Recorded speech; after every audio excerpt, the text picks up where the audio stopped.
guys? Welcome back to Get Sharp. I'm Corey, and this is where I sharpen your knives.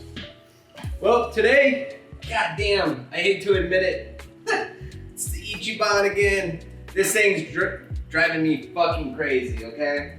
Let me just say, I do not want to film this today. I had other plans, but if you remember the last time this was on the show, that was the last time I touched it. I was not happy with the results. And ever since then, it's just been kind of driving me crazy. So I said to myself, I'm gonna figure this out once and for all, and I'm gonna fix this blade. I'm gonna make it worthy of the kitchen, even though it was doomed from the get by its manufacturer. So just a quick recap on this thing. This is how neurotic I am. Why am I taking off all the marks right now?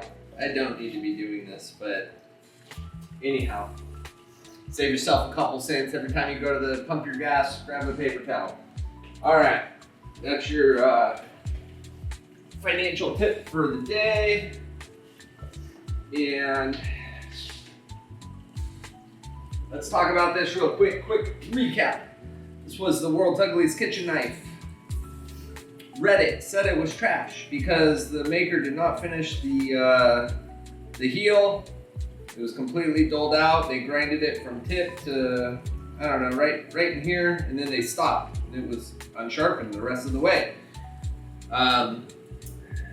One guy said, this is one of the products of the 1990s when Japan was just pumping out as many kitchen knives as they could. So, what did I do? Decided to sharpen the hill. We have a whole show on that. That's all I do. I just grind the hill. Then I had a follow-up where I started to work the 12-degree edge. And apparently I don't think I got to honing, or I don't know. I think we might have had issues with Ace or something that day, and I just didn't go all the way to the finish line. And yesterday I was looking at this thing, and I noticed there was still a burr on it, so must not have honed it. It's an interesting burr too. This isn't like most of them. I think this is a bit of a harder steel, and I'll tell you why. When I look at it, there's chips. How can I explain this? There's two kinds of burrs you see. There's the kind that kind of hug. Yeah, I should have thought about how I'm gonna articulate this. I'm gonna just try to explain this one. The best way I can explain it, it's kind of like, if you get a really dry cookie and you take a bite out of it and the crumbs just kind of fall off and you're left with a jagged looking rest of the cookie, that's this. As opposed to maybe a Laffy Taffy where you take a bite off, there's no crumbs. It's kind of like clay, right? That's the two types of burrs I've been running into. And logically, the cookie ones are the hard steel, the dried out stale cookie, and the other is the softer, more malleable steel. So, yeah, nonetheless, that kind of gives me a little bit of an idea of how I'm gonna attack this when we get to the stropping station. All right, first things first. Stone has been soaking before I even turned you guys on. I have set my knife edge angle at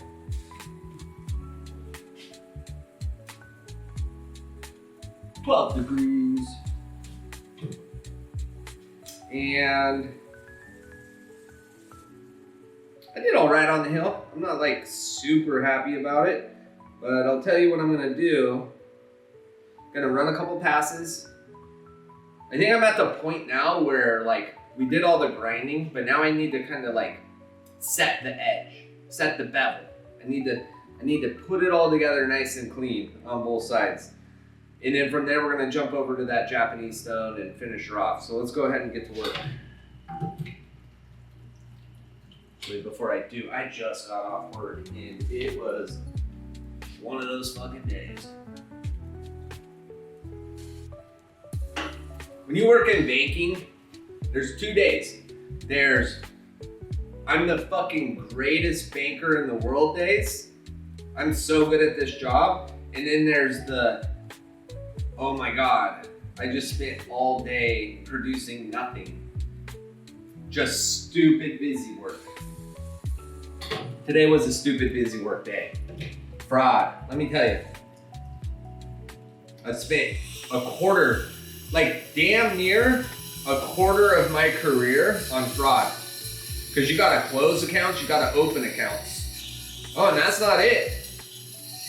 Especially with businesses, you know, and that's who I serve. I serve the small businesses in my community at the bank. You get fraud on a business account, that shit sucks. Because you've got automatic payments, all your suppliers, your vendors, your buyers, they might have your account information on automatic payments and stuff. Yep, guess what? Your internet provider, we gotta contact every single one of them and update them with the new account information. But you can't just call whoever you want, no. You gotta be strategic about this shit. You know, you got your credit card payments going to that compromised account. Guess what?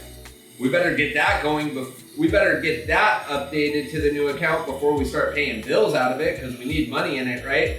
So it's this delicate process. And business owners, they're like racehorses, right? They're lined up, they're running the track on the Kentucky Derby with blinders on, and they're running for that profit. You know, they're chugging along, profit, like do what they do best, make money. However it is they make that money. They don't want to deal with fraud. Or I should have said it like this. They don't want to be dealing with me fixing fraud, and they damn sure don't want to be dealing with fraud, right? The damage fraudsters do, aside from the money they steal, it's got to be $1 trillion in the last decade. In other news, Jeffrey Epstein's hot again. That's kind of interesting, huh? Like Trump completely changed his tune. I remember when he was like, oh, JFK files, yeah, I'll release that. Epstein, yeah, I mean, if you guys want to see it, I'll release that. Kash Patel, same tone. It's all about transparency. We're the administration of transparency, and the American people deserve to know. Well, something's changed. I guess you got 2 theories running out there right now. Theory 1 is Trump's on the list. And, you know, it's time to pay the piper. Everybody wants the goddamn list. And if he's on the list in like a negative way, then obviously he's apprehensive to release it. And then the other theory, which is an interesting one too, is that like the people on the list, they've known since Epstein got busted, like, oh shit, I might be in some trouble, right? Some like powerful people. They've since gotten in front of Trump and been like, hey, like you can't let this out, and like he's leveraging that information to get deals done, right? Like probably not the right thing to do. Or that's not the right thing to do, if that is happening. And then there was God, who's that Republican talking head? O'Reilly, I think. I saw an interview with him, and he was saying like, well, I talked to Trump about this, and you know, he doesn't want to release it because it's gonna release the list because it's just gonna hurt people that were acquaintances of his that didn't necessarily do anything wrong. And when you think about it, that's kind of the middle of the 2 extremes, that Trump's guilty, he's a pedophile, he's on the list, and there's evidence of that, or Trump's not on there, but a bunch of fucking powerful people are. And then there's the middle.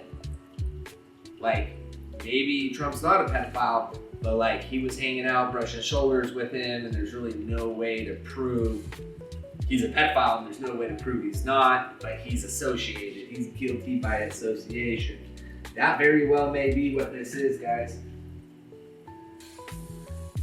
Nonetheless, man, keep liking those videos out there about it, because that's how the more we pay attention to those clips and those videos, the higher the likelihood Trump's going to be forced to let us know who's on that list. All right, just got a little bit more. I'm going to do another one on each side here.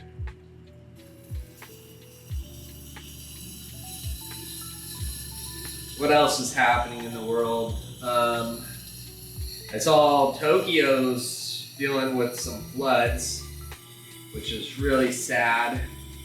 Tanya and I jumped online to look, and it's just like, oh man, we were just there. It's sad to see all these shops with, 2 feet of water in them. First thing my mind went to was, I hope my Nihanto dealer's place is safe. I'm pretty sure he is. Like he's up on top of a hill. I should ask him if they picked that spot strategically, because this man has one of the biggest collections of old Japanese swords, in like premium swords. He's got some like house pieces, pieces that could buy you a house if you owned them and sold them. But he is the guardsman, the caretaker of these ancient pieces of art that are an extremely important part of his culture, especially. So, yeah, for all I know, he picked that location on purpose. But like, how many old Japanese swords have been damaged by tsunamis, right? That's sad. I'll tell you one thing though, we got one of them, and we brought it here to Seattle, North Seattle. No tornadoes, very few earthquakes. My goal is to keep that thing in the exact same condition that I received it in by the day I die. And then I gotta figure out who to pass that, who do I pass it on to that's gonna cherish it as much as me. There's no one comes to mind yet.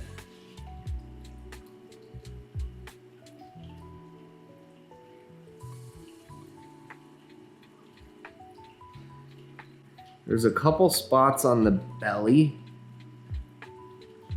the top of the bevel, where the bevel meets the cheek, that there's a little bit of concaving happening. It was probably due to a small lack of focus on my part. But nonetheless, we need to fix that concave. I mean, we don't have to. This isn't a customer knife. But it's really, at this point, it's just a practice knife. Business on the sharpening side of things has been so slow. I'm getting inquiries, but it's just stuff I can't do. Being so close to Boeing, I'm getting a lot of like, hey, we make XYZ part for Boeing. Any chance you can do this? Or like, hey, we use these kinds of bits on this, and then they name the machine I've never heard of. Can you sharpen them? Nope, and nope. I know this Tormek machine can sharpen bits, but when you're dealing with like the guys that are making parts for Boeing, this ain't it. Nope. They're dealing with like micro tolerances and everything's like the measurements. I've got lots of clients that do what I'm the people I'm describing, like I know them. And I've seen their machines, I've seen their businesses, I know how that shit works. And yeah, that is not Tormek's world. I bet you there's a handful of guys that are like proficient enough to where they could probably get pretty close to perfect, but not this guy, not me. Heel's getting a little running away from me again, like seeming a little longer. I'm having a bit of trouble. That was my challenge last time we did this split. We're just gonna focus a little effort down here.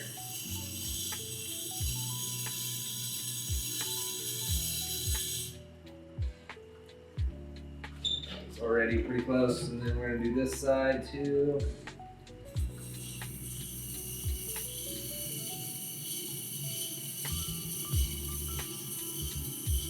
And then immediately we're gonna reset the entire bevel.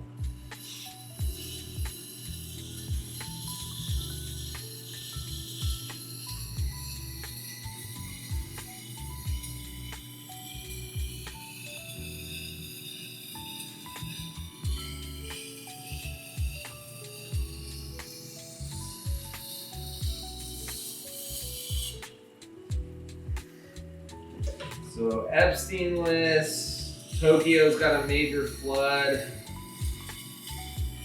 What else is happening?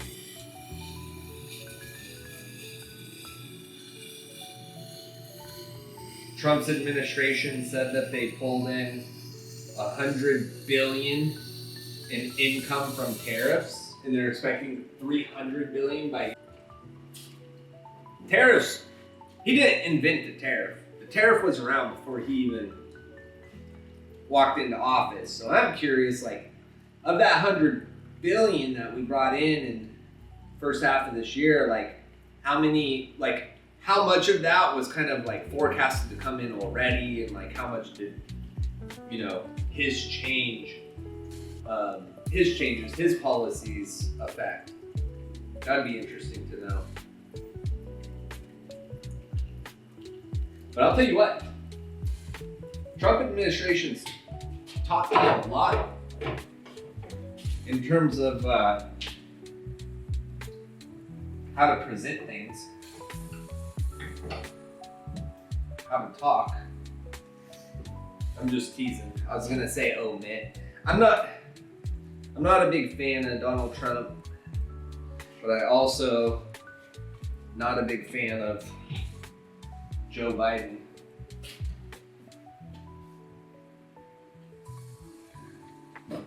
And for all I know, Joe Biden might have been doing amazing things, but if you're doing amazing things, you need to let the people know. You don't hide from your boss. And guess what? We're the boss. Or maybe you live in another country. I know I have some Europeans on here and our good friend in Japan. But in the United States of America, the president works for us, the people. So you should be giving us updates, right? And the Biden administration, nope. They were terrible at updates compared to this current administration. That's one thing I do like about Trump, is they're always giving us updates and information. How true that is, I don't know. But at least it's something, right?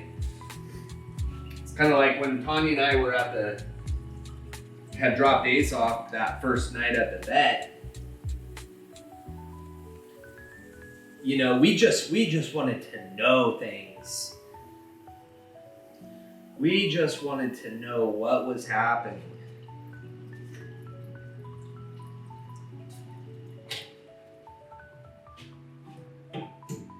Okay, we're gonna be a little strategic about this. We need this to be perfect.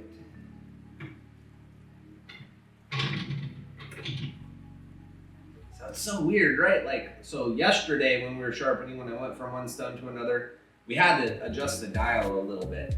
This time, it's perfect. It doesn't make sense to me.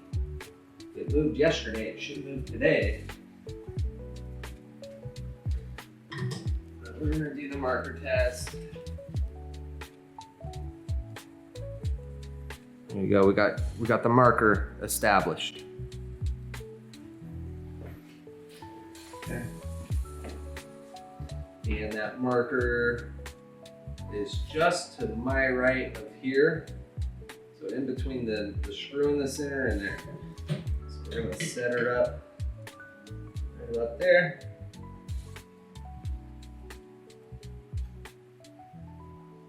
Didn't bite at all.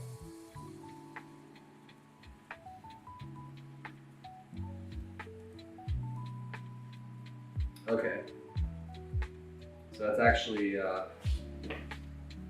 actually grinded low. The angle's too low. Let me show you what that looks like. This is important. So notice how the Sharpie is rubbed off where the bevel meets the cheek. Okay, that tells me the angle is lower than 12. It's probably like 11.8, 11.7 right now. Now, had it taken Sharpie off the apex, the inverted version of what you're seeing now, then I would know that the angle is too high. So with that said, I cut myself. We are low, so we want to increase. So there we go. I just moved it from 6 to 5 on my dial. And I am repainting my bevel.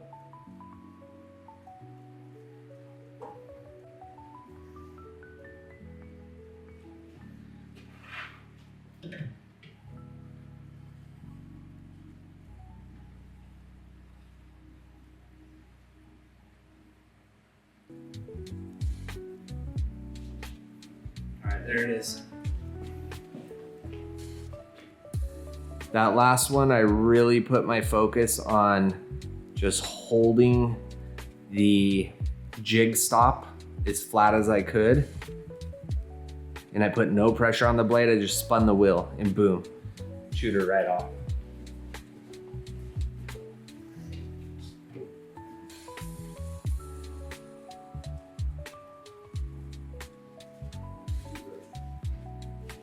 Paper towel we earned by filling up our gas at the 76 gas station.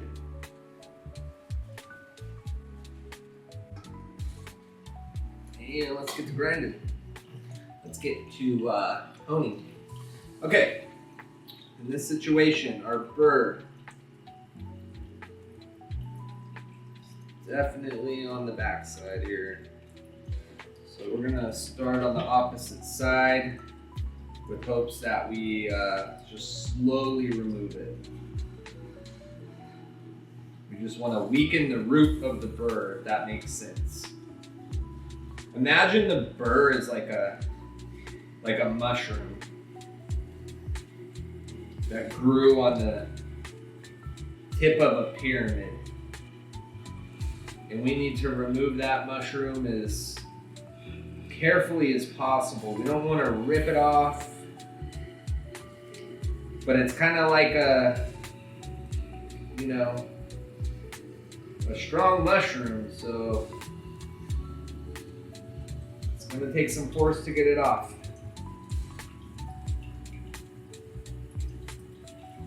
And that mushroom's leaning one way, right? That mushroom's leaning this way.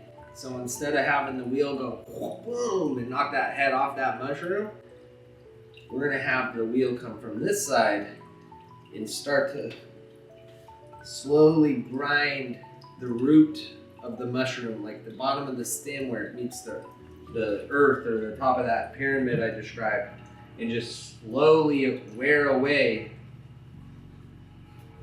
its foundation to where eventually the entire stem of the mushroom just falls off with the whole head intact. Because we want to eat that. We want to eat that mushroom. No, that's not part of it.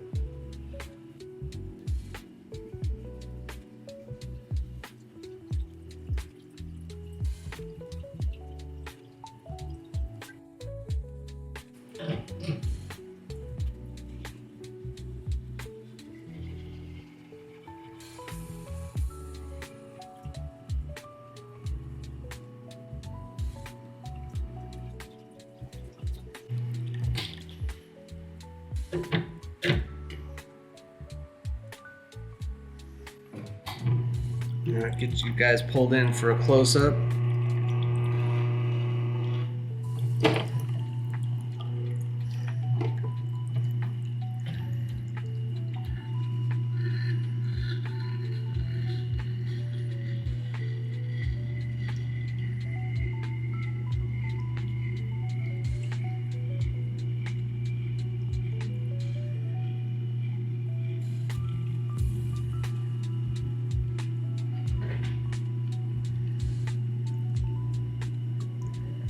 What's up, babe? Okay.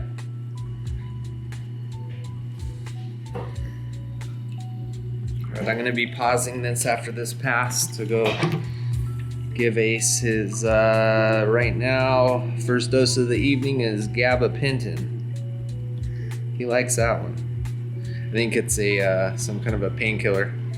It's funny, he'll swallow that one no problem, but when it comes to the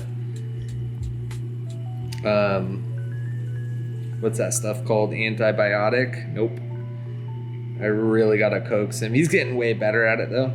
He mimics me, and the way they swallow is you put the medicine, like they have this, imagine a cup, like if you look at their beak, the bottom part of the beak has like a cup under the tongue.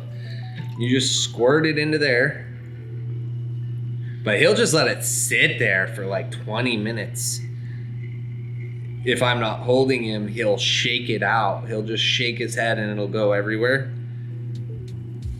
In fact, when I was editing one of my videos, I saw all the little white spots on my shirt from it. Anyhow, I learned that. I put that in his mouth and I hold him so he can't really shake his head that easy. And then I start mimicking, like me lapping my tongue, and then he started doing it. I would see the antibiotic like build up on his tongue, and then, you know, he did it like 10 little times in a row, and I looked in that little cup beak area, there was nothing in there. I was like, holy shit, that worked.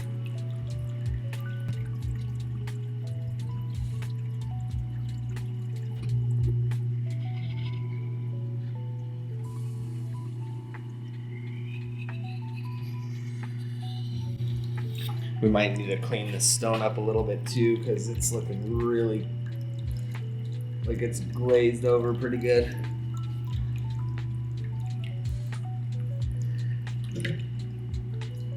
All right, last one and we take care of Ace.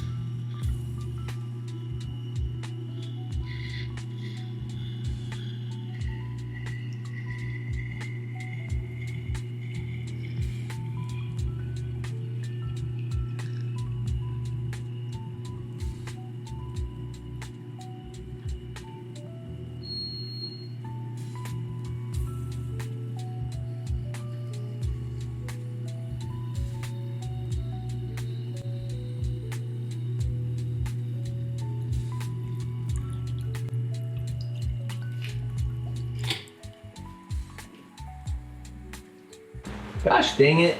Well, I'm done with Ace. That was really quick. It's gone maybe 2 minutes. Come back and notice my freaking microphone isn't connected. We're using the kit lens today, so the camera's like 75% closer than it usually is, so I'm not too worried about audio being terrible. But, you know, I paid 25 bucks for this external microphone. I need to be using it. I even put a friggin' sticky note on the tripod that says audio question mark, and I still forget. I don't check. Okay, we're gonna use the 600 grit plate since I'm missing my 800 still behind the cabinet. I don't know when I'm gonna be getting that thing. Do this and then we'll clean out our water too.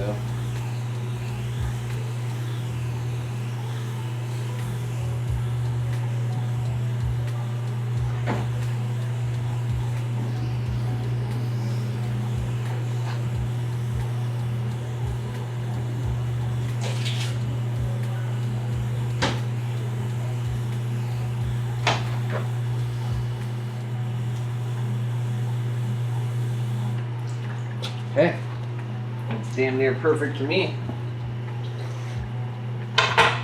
Downhill perfect. Since doing my vibration hack, the tray is a little difficult to get on and off. It's not a just grab it without thinking about it anymore. Like, you got to get in position and put your thumbs in the right spot. I basically just put my thumbs on the riser feet, and then with my index fingers I curl them behind the back of the tray bottom. That works just fine.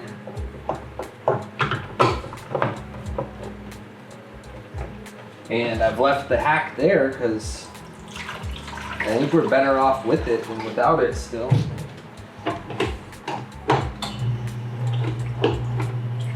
Damn, we're probably spilling a bunch of water over, but whatever.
If you haven't guessed already, it's time. It's time to finish this edge up. Did a lot of work on this. Those, you know, the 12 degree, the lower the angle, the wider the bevel, right? So that might also be why it took a little bit longer than, you know, at least it feels like it took longer than normal. But I'm happy. Looks really good. It's time to put some of this shit on here. Apply our chromium oxide. Only thing I don't like about chromium oxide is it does not last very long.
I'm expecting that the burr is pretty much gone, but let's go ahead and check.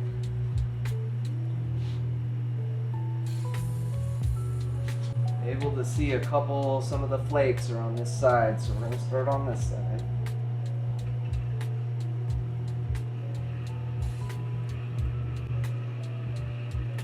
I'm just going as low as I can. I'm going to show you how to kind of like, I don't know if it'll show up on the camera that well. I'm going to see if I can show you how I go at the lowest angle I can. So as I do this, shadows too down. As I do this, you don't see anything popping up on top of the knife, but watch. Suddenly you'll just start seeing little pieces of chromium oxide. There it is, there it is. Coming over. Before, see? I was rubbing. God, this is kind of dangerous.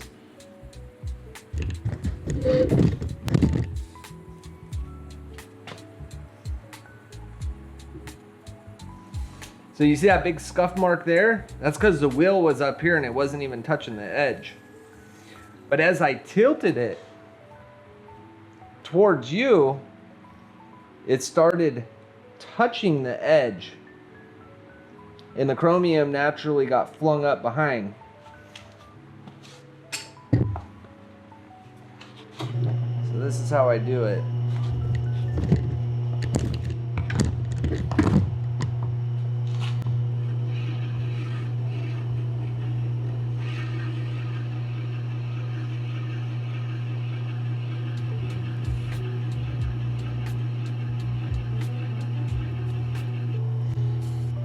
I need to move the Jap wheel. You know what? Fuck it. I'm not gonna. I wanted to do the whole thing at this angle so that my stropping is going, the honing's going with the grain. But I'm not gonna do it.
All right.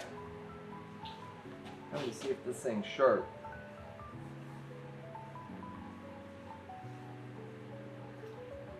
Yeah, still not happy with the heel. It's poking out a little bit. Promise I'll never bring this knife back on the show. At least not for a long time.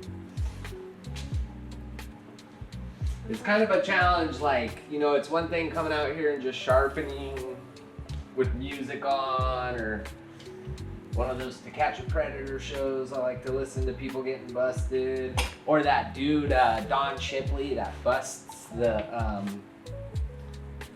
stolen valor dude. Oh, that shit's fun.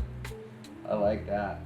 Yeah, you're just out here vibing, but it's like, add the cameras and the lights and all the things to remember: aperture, ISO, exposure, you know, angles, cropping. It's just like, it's a lot. I'm getting better at it though. I'm feeling good about how this is going. Anyhow, let's see if this thing's fucking sharp or not. All right. What do we got here? Printer paper. No surprise. if your knife can't cut printer paper, it's definitely dull. And I remember the days when I was young and I was learning to sharpen, and I couldn't cut, even after sharpening, I couldn't cut printer paper. Just takes practice. Try to find someone that knows what they're doing, you know, have them show you. Oh yeah, this is much better than the last sharpness test we had. My new strategy here is no more cutting confetti all over. I'm so tired. Oh, got hung up right there though. So tired of picking up pieces of paper off the ground. Somewhere in the center here, it seems like it's getting hung up. Right there. I can actually see it with my bare eye. I wonder if you guys could see it. That would be cool. Yeah.